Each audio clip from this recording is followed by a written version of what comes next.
आज का मन्ना। तीसरे दिन सूखी भूमि मसीह का प्रकट होना। बाइबल के पद उत्पत्ति 1:9। फिर परमेश्वर ने कहा, आकाश के नीचे का जल एक स्थान में इकट्ठा हो जाए और सूखी भूमि दिखाई दे, और वैसा ही हो गया। उत्पत्ति 1:10। और परमेश्वर ने सूखी भूमि को पृथ्वी कहा। उत्पत्ति 1:12। तो पृथ्वी से हरी घास और छोटे छोटे पेड़ जिनमें अपनी अपनी जाति के अनुसार बीज होता है, और फलदायी वृक्ष जिनके बीज एक एक की जाति के अनुसार उन्हीं में होते हैं, उगे, और परमेश्वर ने देखा कि अच्छा है। उत्पत्ति 1:13। तथा सांझ हुई, फिर भोर हुआ।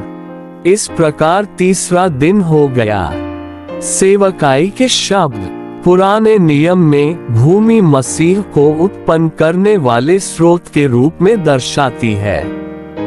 ये भूमि मृत्यु के जल के नीचे दबी हुई थी और तीसरे दिन पुनरुत्थान के दिन फिर से प्रकट हुई।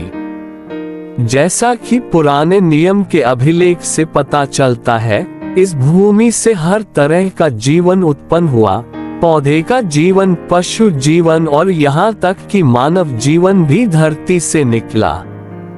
मनुष्य को पृथ्वी की मिट्टी से सृजाया गया था। ये दर्शाता है कि हर तरह का जीवन मसीह से निकलता है।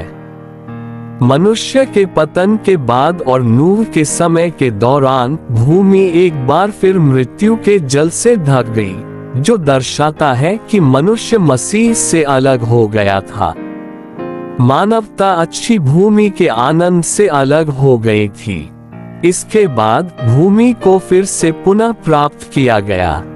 भूमि को बाबेल के दिन तक पुनः प्राप्त किया गया, जब मनुष्य और भी अधिक गिर गया और पूरी मानव जाति परमेश्वर के विरुद्ध विद्रोह में उठ खड़ी हुई। इस प्रकार परमेश्वर ने अब्राहम को पिता के रूप में उच्च भूमि कनान की अच्छी भूमि में प्रवेश करने के लिए एक जाति को बुलाया। यह अच्छी भूमि भी मसीह को दर्शाती है। अब्राहम को बाबेल से अच्छी भूमि में बुलाया गया था। हमें विद्रोह से बाहर निकालकर मसीह में बुलाया गया है, जो हमारी अच्छी भूमि है। अब यह अच्छी भूमि हमारी है, जो जीवन उत्पन्न करने के लिए तैयार है। आमीन।